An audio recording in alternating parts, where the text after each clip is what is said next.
Hadirin sidang Jum'ah rahimakumullah. Allah berfirman di dalam Al-Quran, Inna nahnu nuhyil mauta wa naktubu ma qaddamu wa atharahum. Wallahu a'lam bimuradih. Inna sesungguhnya kami, kata Allah, nahnu nuhyil mauta, adalah zat yang mampu menghidupkan orang yang telah meninggal. Jika seandainya kita telah di dalam kitab tafsir Yasin, Syekh Hamami menjelaskan di dalam ayat ini adalah sebuah keterangan tentang Yaumul Ba'ats, hari di mana dibangkitkannya manusia. Ini harus menjadi keyakinan bagi kita setiap insan. Karena ini adalah akidah sam'iyah yang telah jelas dalil ada bersumber di dalam Al-Quran adanya Yaumul Ba'ats, yaitu hari dibangkitkannya manusia setelah meninggal.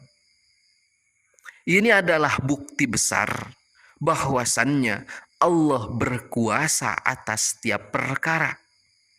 Allah mampu menghidupkan orang yang telah meninggal.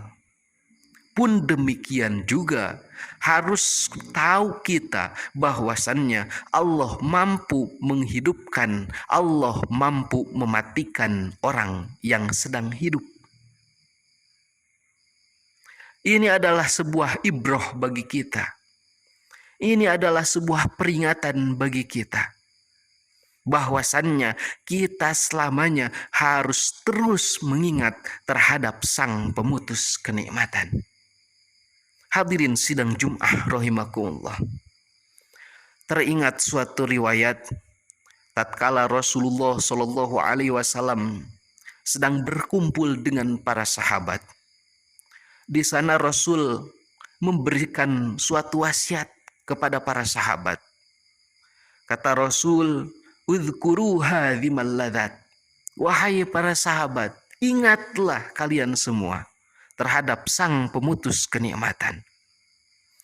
Kemudian Rasul ditanya oleh para sahabat, "Ya Rasulullah, ma hadhimul ladzat?"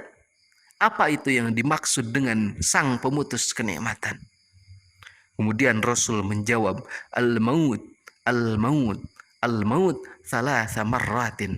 Bahwasannya pemutus kenikmatan adalah kematian. Rasul bahkan sampai menjawabnya hingga 3 kali. Pertanda bahwasannya kita harus benar-benar akan ingat terhadap suatu yang disebut dengan kematian. Kita harus benar-benar mengumpulkan bekal tatkala kita diberikan kesempatan untuk hidup di alam dunia ini. Karena pada hakikatnya idza jaa ajalukum la yastakhiruna sa'ata wa la yastaqdimun.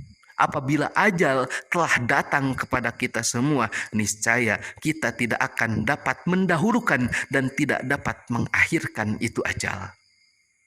Di dalam Al-Quran ayat yang lain dijelaskan, Ainama takunu yudrikumul maut walau kuntum fi burujim musyayyadah. Meskipun kita sembunyi di tempat yang paling tersembunyi, tapi jika seandainya ajal telah tiba kepada kita, telah hinggap waktunya malaikat Ijrail mencabut ruh kita, maka di sana kita akan mengalami yang disebut dengan sakaratul maut, kita akan mengalami yang disebut dengan kematian. Tidak ada lagi yang dapat kita kerjakan sekarang terkecuali kita mempersiapkan diri kita, memperbaiki kualitas keimanan yang ada di dalam hati kita, agar kelak ketika kita sakaratul maut, kita dapat tenang dan kita dapat diberikan husnul khotimah oleh Allah Subhanahu wa Ta'ala. Inna nahnu nuhil mauta, bahwasannya Allah mampu menghidupkan orang yang telah meninggal. Lanjutan dari ayat tersebut, wa naktubu ma qaddamu wa atharahum, bahwasannya Allah Subhanahu wa taala melewati kedua malaikat kiramang katibin itu akan mencatat seluruh amal yang telah kita perbuat. Wa naktubu ma qaddamu wa atharahum.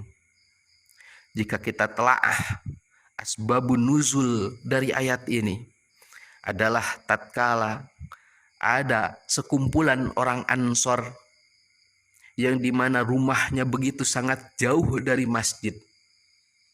Kemudian orang Ansor ini lapor kepada Rasul, "Ya Rasul, bolehkah kami membangun satu rumah di dekat masjid?"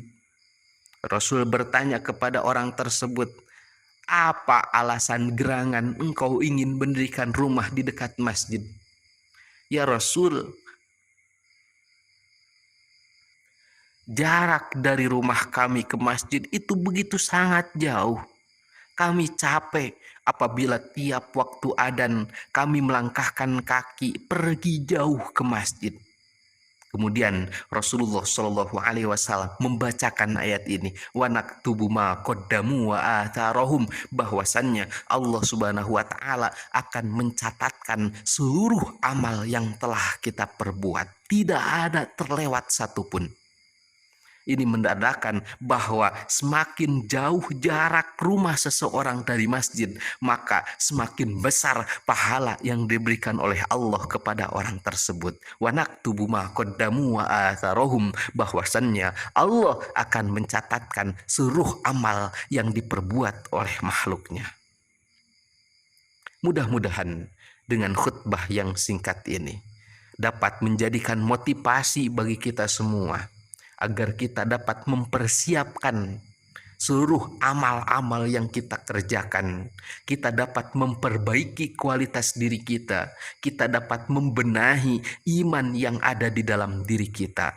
Mudah-mudahan kita digolongkan kepada orang-orang yang akan mendapatkan syafaatul udma kelak di yaumil qiyamah, syafaat dari Rasulullah Shallallahu Alaihi Wasallam. Amin ya Allah ya Rabbal Alamin.